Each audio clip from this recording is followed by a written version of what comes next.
Under the cool light of a crisp autumn morning, an ancient courthouse stands as a silent witness to secrets and surprises that defy all expectations. Standing there, a 10-year-old girl with auburn hair and determined blue eyes. But it's not the child who causes every person in the room to gasp. It's what walks beside her.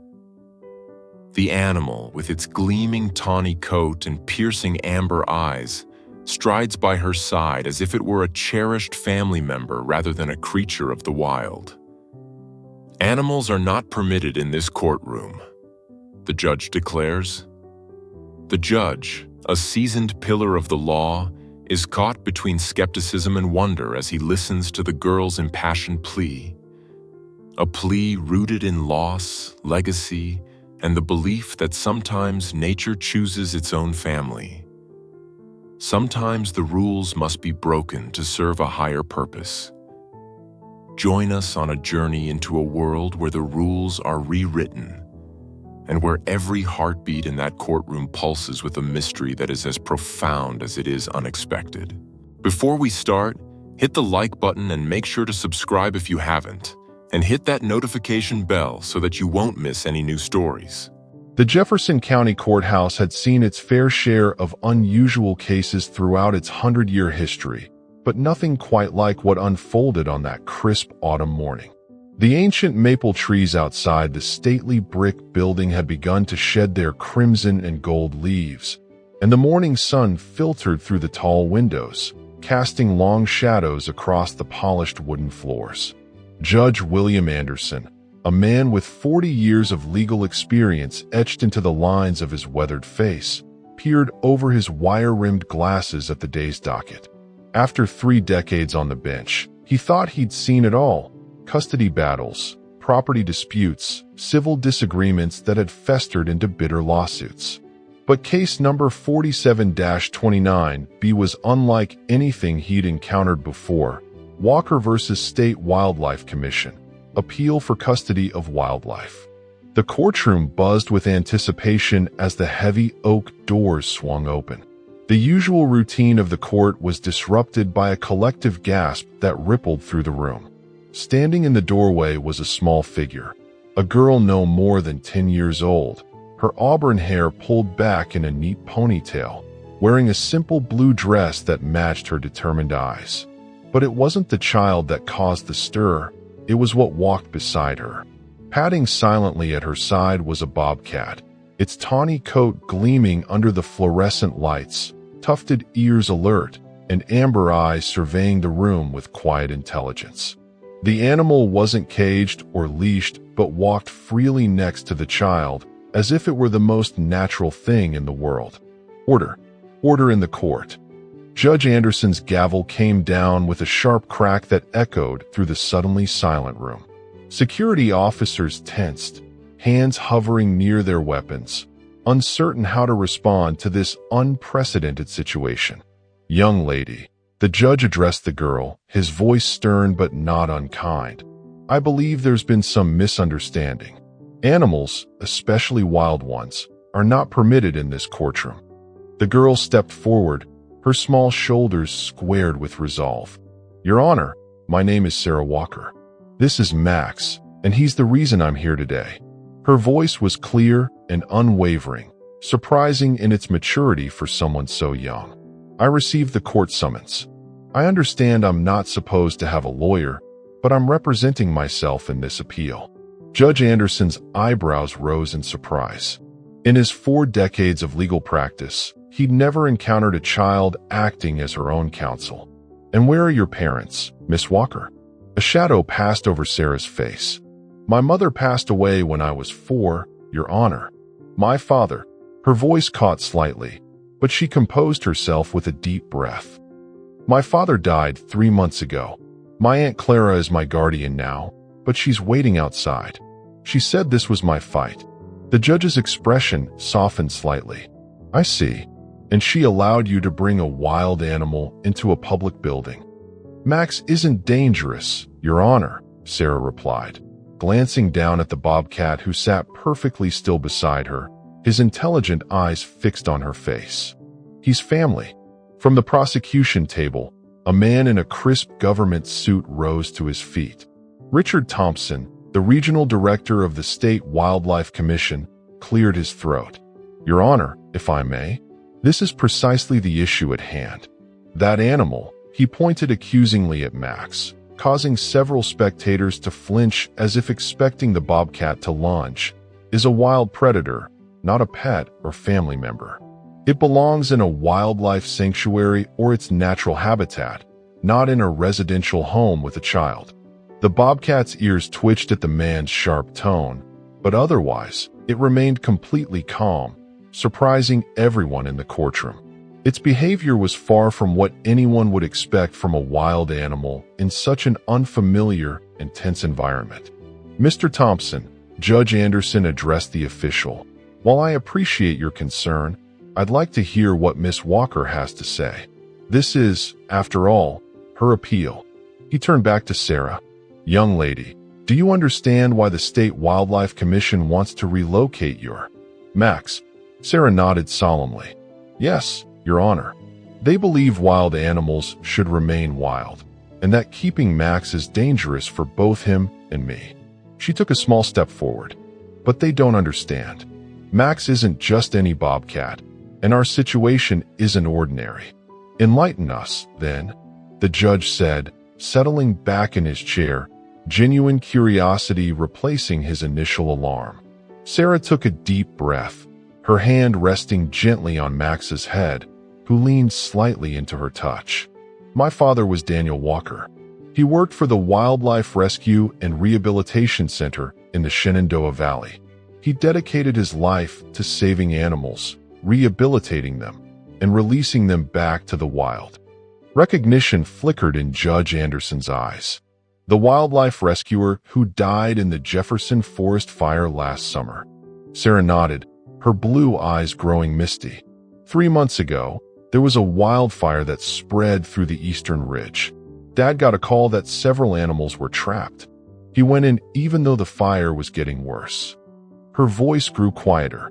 He managed to rescue several animals, but then he found Max's mother. She was badly injured, and there was a tiny cub next to her. That was Max. The courtroom was completely silent now, every person hanging on the young girl's words. Dad tried to save them both, but the fire was closing in. Sarah swallowed hard. He didn't make it out. The firefighters found him the next day. He had wrapped Max in his jacket to protect him from the smoke and heat. His mother didn't survive. Thompson shifted uncomfortably in his seat, but remained resolute. Your Honor, while this is undoubtedly a tragic story, it doesn't change the fact that bobcats are wild animals that require specialized care and environments.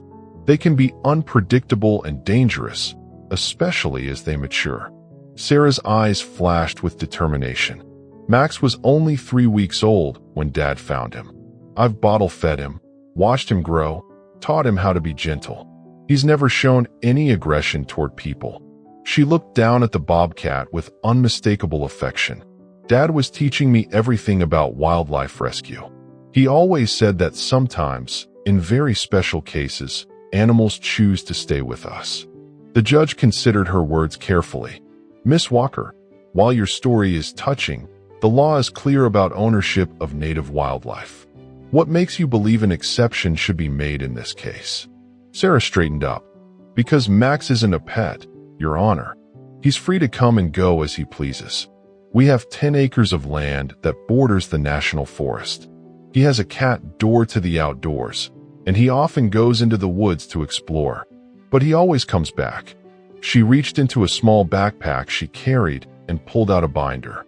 I've documented everything about Max's care, his diet, his health checkups with Dr. Holloway at the Wildlife Center, his behavior patterns. Dad taught me that proper documentation is important in wildlife rehabilitation. Judge Anderson gestured for the bailiff to bring him the binder. As he flipped through the meticulously kept records, complete with photographs, notes, and even signed statements from veterinarians, his expression grew increasingly impressed. I've also brought something else, Your Honor, Sarah continued, pulling out a sealed envelope. This is my father's last will and testament. In it, he specifically requested that Max remain in my care, with Aunt Clara's supervision, of course. He believed that Max had formed a special bond with me. As the judge examined the document, Thompson rose again. Your Honor, while the court might consider the deceased's wishes, they cannot override state wildlife regulations designed to protect both people and animals. Miss Walker is only 10 years old. Regardless of her father's training, she cannot possibly provide appropriate care for a predator species. Mr. Thompson, Sarah responded before the judge could speak. Would you like to see how Max responds to me? The wildlife official looked momentarily taken aback, but nodded curtly. Sarah turned to the Bobcat and whispered something that was inaudible to the rest of the courtroom. Immediately, Max stood, walked several paces away, and sat down, his eyes never leaving Sarah's face. Lie down, she said softly. The Bobcat immediately complied, stretching out on the courtroom floor. Roll over. Again, Max obeyed instantly, rolling onto his back and then back to his stomach. What happened next stunned everyone in the courtroom. Sarah moved her hand in a barely perceptible gesture, and Max walked to the prosecutor's table, sat beside a very stiff Mr. Thompson, and gently placed one paw on the table's edge, looking expectantly at the man.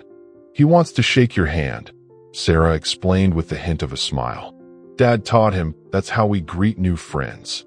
Thompson looked at the extended paw with a mixture of fear and amazement. After a moment's hesitation, he tentatively touched the Bobcat's paw, earning an approving blink from Max. A murmur of astonishment rippled through the courtroom. As you can see, Your Honor, Sarah continued as Max returned to her side.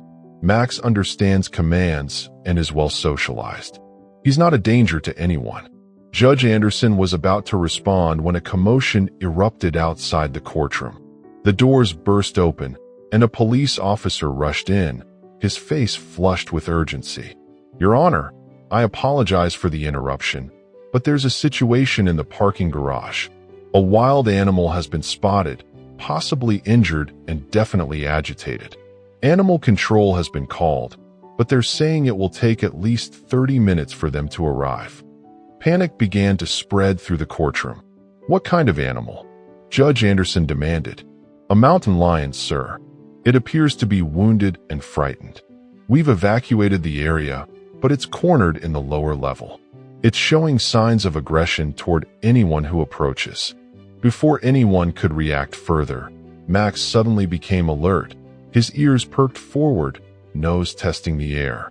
He let out a low sound, not quite a growl, but a vocalization that clearly indicated he sensed something no human in the room could detect. Sarah's eyes widened. Your Honor, Max can help. She looked at the judge with earnest determination. Please, let me try to calm the mountain lion. Dad taught me how to approach injured wildlife. That's absolutely out of the question, Thompson interjected. This is precisely why wild animals are dangerous and unpredictable. Now we have two predators to deal with. Judge Anderson raised his hand for silence, his gaze fixed on Sarah and Max. The Bobcat remained alert but calm, showing none of the agitation one would expect if he sensed a threat. Instead, he seemed concerned. Against all conventional wisdom and protocol, Judge Anderson made a decision that would later be discussed in legal circles for years to come. Officer, escort Miss Walker and her companion to the parking garage, but maintain a safe distance. At the first sign of danger, you are to remove her immediately. Is that understood? Yes, Your Honor, the officer replied, though his expression betrayed his doubt about the unusual order. Your Honor, I must protest in the strongest possible terms, Thompson began, but the judge cut him off. Noted, Mr. Thompson. You're welcome to accompany us and observe from a safe distance. The judge stood, removing his robe. Court is temporarily adjourned. We will reconvene after this situation is resolved. The unlikely procession, a small girl, a bobcat, a judge, a wildlife official, and several police officers, made their way through the courthouse corridors and down to the parking garage. The usually busy structure had been evacuated, and an eerie silence hung in the air, punctuated only by the occasional distant sound of a police radio. On the lowest level, behind a row of parked cars, lay a mountain lion. The magnificent animal was clearly in distress, a large gash visible on its flank, likely from a fight or perhaps a collision with a vehicle. It growled weakly as it spotted the humans approaching, its tail lashing in warning. "Stay back," Sarah instructed softly. "Max and I need space." To everyone's amazement, the bobcat didn't show fear or aggression toward the much larger predator. Instead, he stayed close to Sarah, moving slowly and deliberately. "Your Honor," Sarah whispered, "do you have any food in your chambers? Something like beef or chicken?" Judge Anderson dispatched an officer to retrieve his lunch, a roast beef sandwich that he'd been saving for later. When the food arrived, Sarah carefully unwrapped it. Mountain lions, like all cats, are driven by two things when they're hurt: fear and hunger, she explained, her voice barely above a whisper. "We need to address both." With agonizing slowness, Sarah began to move toward the injured animal, Max at her side. She tore off small pieces of the sandwich and tossed them, creating a trail leading toward the mountain lion. "It's okay," she called softly to the frightened animal. "We're not going to hurt you. Max is a friend, and I'm a friend too." The adults watched in tense silence as the girl and Bobcat inched closer to the dangerous predator. The mountain lion's eyes darted between Sarah, Max, and the scattered food, its growls becoming less frequent as curiosity began to replace fear. When Sarah was about 15 feet away, she stopped and sat down on the concrete floor, making herself appear smaller and less threatening. Max sat beside her, his posture relaxed but attentive. "I'm going to help you," Sarah continued in the same soothing voice she'd used with Max in the courtroom. "You're hurt, and you're scared, but we can make it better." To the astonishment of everyone watching, the mountain lion's aggressive posture gradually relaxed. It sniffed cautiously at the nearest piece of food, then quickly devoured it. Bit by bit, it began to eat the trail of food, gradually moving closer to Sarah. Thompson watched in disbelief. "This is unprecedented," he muttered. "I've worked with wildlife for 20 years, and I've never seen anything like this." When the mountain lion was about 10 feet away, it suddenly tensed again, a low growl rumbling in its throat as it stared past Sarah at the watching humans. "Please, everyone step back," Sarah requested without turning around. "You're making him nervous." Judge Anderson gestured for everyone to retreat several paces, their eyes never leaving the scene unfolding before them.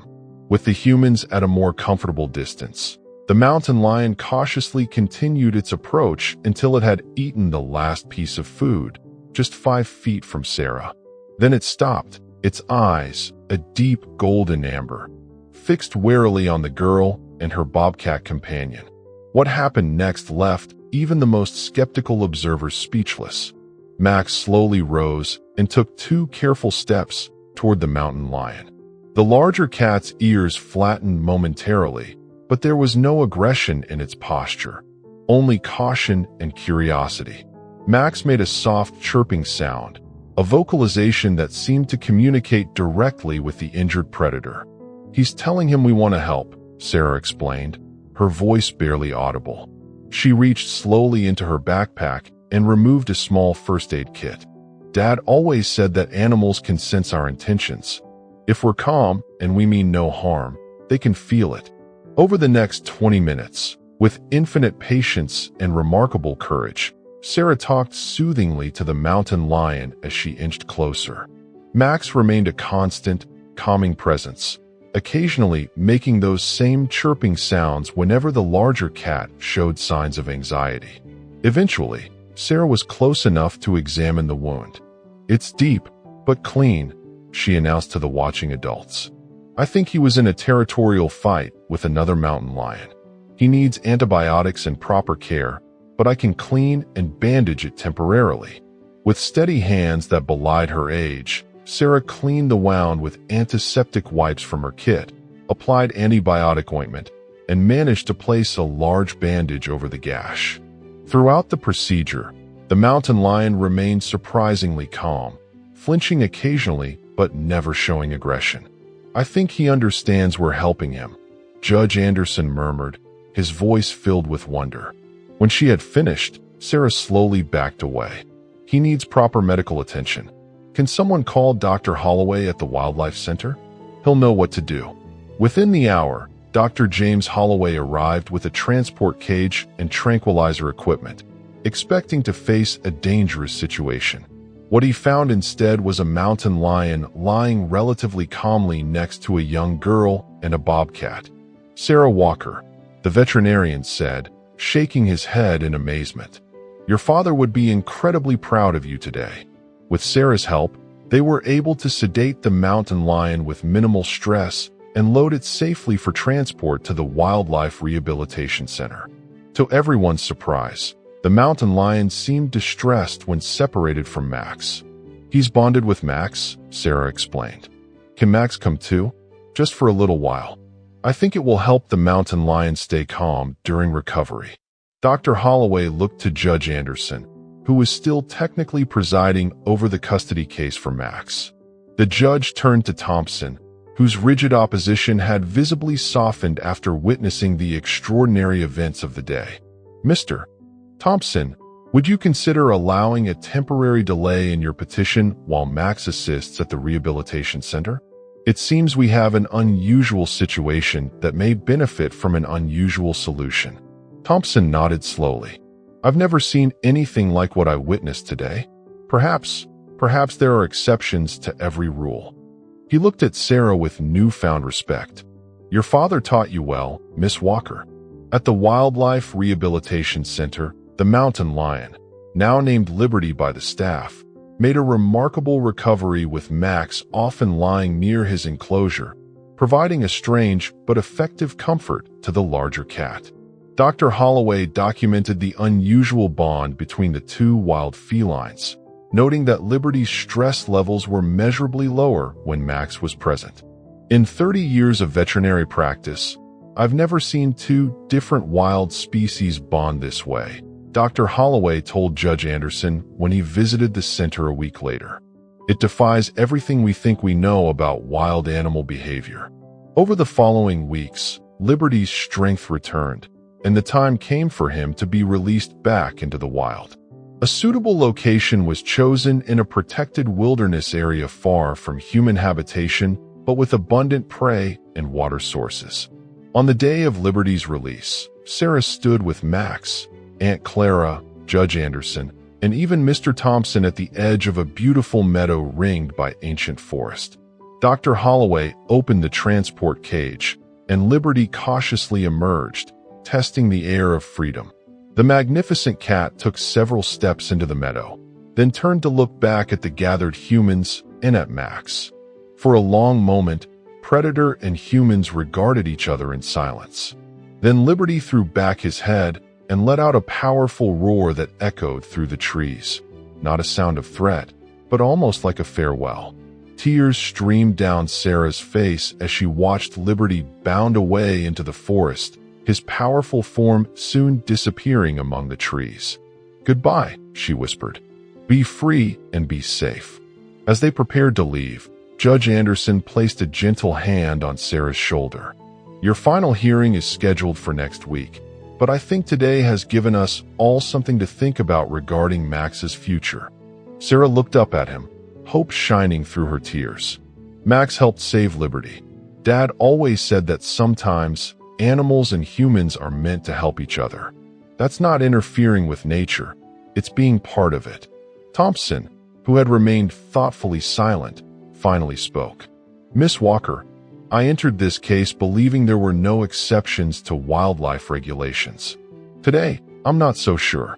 He knelt to be at eye level with Sarah. "Would you and Max consider working with the Wildlife Commission occasionally?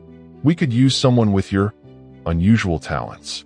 A week later, in a much less tense courtroom, Judge Anderson issued his ruling.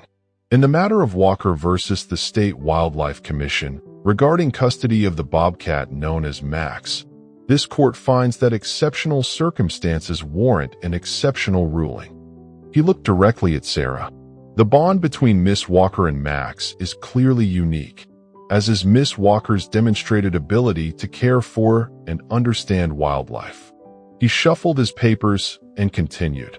Therefore, I am granting a special wildlife rehabilitator license to Sarah Walker, under the supervision of her guardian Clara Walker and Dr. James Holloway.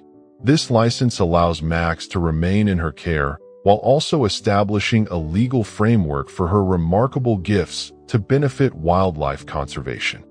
The courtroom erupted in applause as Sarah hugged Max, who seemed to understand the significance of the moment, rubbing his head against her arm in his typical display of affection.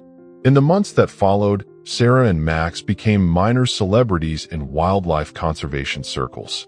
Their story inspired a special youth program at the Rehabilitation Center, where children learned about respectful interaction with wildlife under Sarah's guidance. And sometimes, on quiet evenings when Sarah and Max walked the forest paths on their property, they would hear a distant mountain lion's call echoing through the trees. Whether it was Liberty or another of his kind, Sarah liked to think it was a reminder that the boundaries between wild and tame, between animal and human, were perhaps not as rigid as people believed. In a world that too often separated nature from humanity, Sarah and Max had found a middle path, one of mutual respect, understanding, and the profound bond that can form when different species recognize something of themselves in each other.